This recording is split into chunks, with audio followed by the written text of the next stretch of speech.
Komen ringkas namun menghiris daripada Setiausaha Publicity Kebangsaan DAP Yeo Bee Yin mengenai keputusan penghakiman Datuk Seri Najib Tun Razak membakar rasa marah pemimpin UMNO. Ketua Pemuda UMNO Datuk Dr. Muhammad Akmal Saleh secara lantang menggesa supaya parti itu menarik balik sokongan daripada kerajaan serta-merta.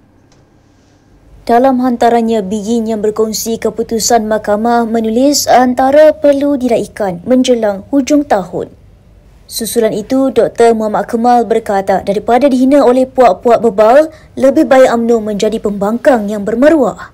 Secara sinis katanya Bee Yin tidak seharusnya meraikan keputusan terhadap Najib sahaja. Sebaliknya, ahli Parlimen Puchong itu juga harus meraikan kekalahan DAP pada pilihan raya negeri PRN Sabah baru-baru ini.